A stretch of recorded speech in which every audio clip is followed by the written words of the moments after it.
Nick, and welcome to the weekly market wrap with Bill Hubard. Bill, markets supposedly starting to get a bit quiet, but there seems to be a bit of activity out there. Volume's a little bit low, but stock markets try to make contract highs, retracement, or is this just a bit of a... Well, all I can say is, if you've lived here in London the last 3 weeks, it's been boiling hot, okay? And so yesterday, summer officially started, we had rain. So I think that's what we're looking at, okay? The simple fact is, school's out, don't expect anything. You know, we have this tradition here in the UK, sell in May and go away. Well, it's been a little bit delayed. You know, sell the 22nd of July after the baby was born, and I wouldn't expect volumes to pick up until September. Yeah, but the markets have still got some movements in them, don't they? I mean, so if I go to the foreign exchange market, the GDP figure out this morning caused quite a 100-point sell-off in cable in a relatively short space of time. Yeah, exactly. Again, it goes back to some of our young viewers may not know this, you know, buy the rumor, sell the fact, okay? We saw it slightly yesterday when we got much better than expected Eurozone PMIs, and we really saw it today.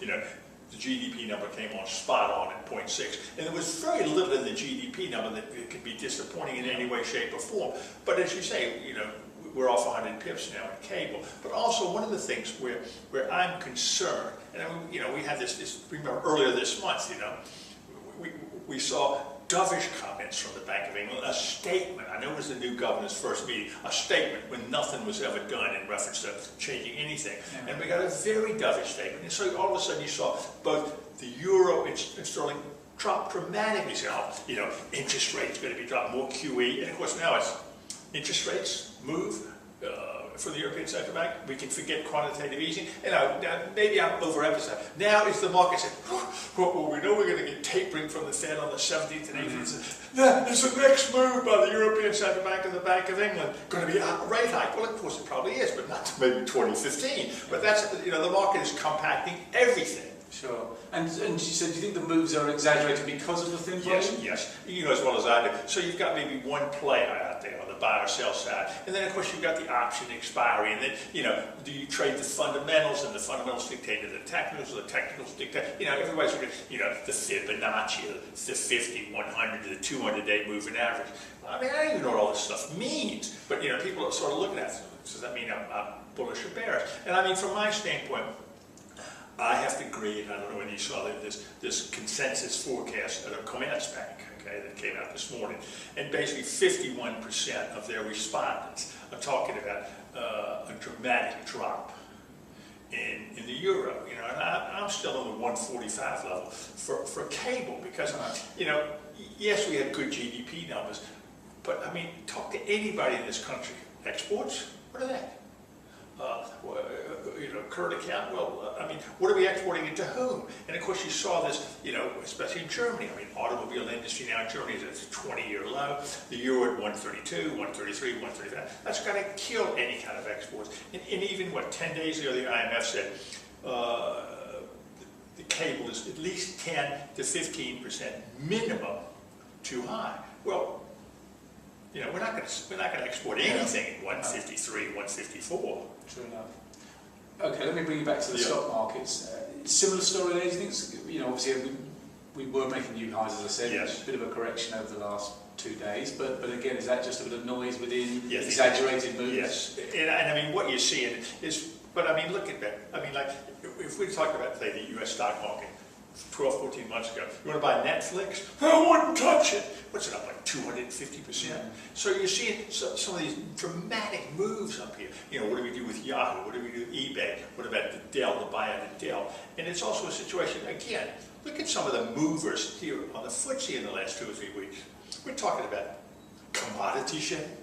I mean, would anybody touching? I mean, look at gold. I mean, we were, you know, a couple of weeks ago, would it trade through 1,200? When's the next one? Now we're at 1,335, and we're talking about, you know, the positive from a technical standpoint. Gold could 1,350, 1,372. So what you see is you're seeing there's for so little going out that people are trying. Well, let's pick something, okay? Let's buy something cheap or sell something that's rich. And as you say, you know, we're seeing new highs. But the question is, how high is high? And you know, it's the new high. Well, you know, when you're at a new high, so the new high, we add another 5.6 points or something like that, or 11. It's not like, you know, all of a sudden it's 250 points. Sure enough. And you mentioned gold there. I mean, how do you see that? I mean, obviously, yes, it is back above 1,300, but still off 20% of the year. Of course it is. And I mean, you know, the easy play in gold is gone, okay? So now it's a situation, I mean, looking at today, you're talking about, well, we're seeing copper now into zinc. Well, now we see a big move in zinc because of production cost. So again, I mean, like, who was looking at the copper-zinc spread, you know, 6 months ago? And I mean, even look what we saw in reference to crude oil. Like, I mean, we saw WTI trade better than Brent crude. I mean, you know, we hadn't seen that, you know, since I was, you know, a presenter at Bloomberg in you know, early 2000. You know, when WTI always traded higher than Brent. And then you'd have Americans buying Brent because it was $2 or $3. You know, and here the trade was like 70 pence or something, or 70 cents. Yeah, it's a funny market to trade, isn't it? Because that was, I remember it always the same. Yeah. The US crude being a better product than the UK, and it all becomes so much around the derivative process. Exactly. Okay. So you see that, and again, I mean, how many people were trading crude oil, waiting for the API numbers versus the Department of Energy, and playing that kind of spread? You know, I mean. Again, it's one of those things where it's just telling me that you've got one or two people out there. And I mean, you know, another thing, you look at it like the bond spreads. You have one major bond player, you know, was saying we wouldn't touch Spain, Portugal, Italy. Then you had that company's biggest competitor said, that's all they've been buying. You know, after Portugal touched 8%, what, 2 weeks ago? You know, it's now down to 6.24. That's a great trade in, what, 10 days? You know, so you get, you know, 12, 14% in 8 days.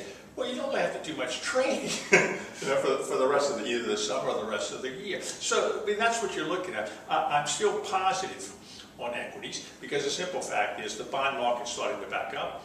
You know, you've had billions of dollars, billions of pounds, billions of euros that have come out of ETFs, ETPs, bond funds, or just money market bond funds. You know, the cash is there to go back into the equity markets. But I don't really see it until, you know, everybody comes back. Properly back into it. Yeah. Well, okay. I mean, yes, as you said, I mean, I can see the markets had a bit of a sell-off yesterday and up a little bit lower this morning, but, you know, Facebook is supposed to have its trading pre-market this morning. Sure. I know by the time this goes out, maybe well up. But, you know, I think there's signs of support underneath in the market. And one of the things, from our clients is a chance to buy. We probably won't see too many of our viewers doing this, but I mean, yesterday was a horrific day.